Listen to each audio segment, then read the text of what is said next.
Hakini kisngi ki bamenta ngimju yak sngeu shu shapang ki thama ha Ukraine ne ha Burma. Bat kila kenja bharu haki kot khubor bat haki news. Hendai kine kiri kat hadu menta kidang don hapding ke jingele thama ka bajur. Empat daslem ha Burma haki benta ki badai kaput jong ke bat ke Mizoram. Kisipai Burma kila terbom yaki yang mene jong kabalang baptis, kabalang presbyterian bat kabalang Katolik. Hakajuk kapor, arngut ki pastor uway urang ba balang ke Katolik, bat uway pat urang ba kabalang ublay. Bat bun ba ki pat riungen kila du no yala ke jong ke jingem. Kidanru ki beriu ki badai na ke jaj benriu keren, kila du no ya ke jingem jengki na ke jingwan terbom ki sipai ke Burma kaka, syaki senong jongki.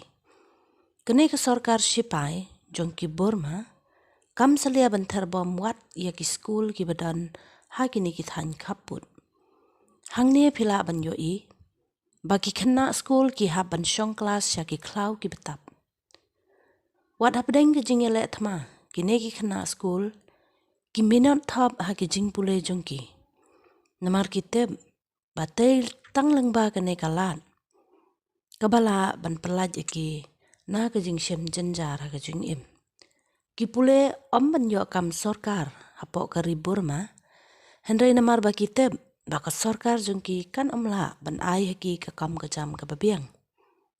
Kumta kipule ban penkrea yalade ban yo kam syabar na kari jongki kum ke Korea, ke Japan, Singapura, bat syaki wede kiri sip ngi kumjo.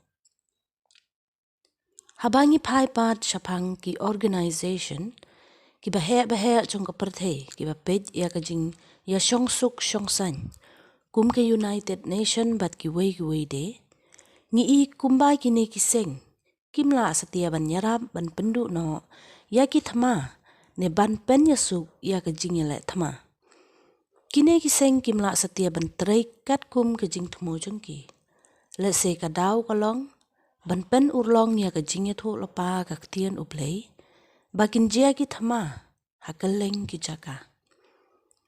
Ditang ublei ubala ban penkut ya ka thama bat hakawai ke sngi ujisu ubadai usiem ke jingsu. Unwan ban penkut ya ki thama bat ya ka bor jong ki nong senchar hima. Onda haba unwan kum usiem ki siem bat utrai ki trai. O ki bangen ngida ap kemi kermen ya kata ke sngi kababaha bat kabapel atam.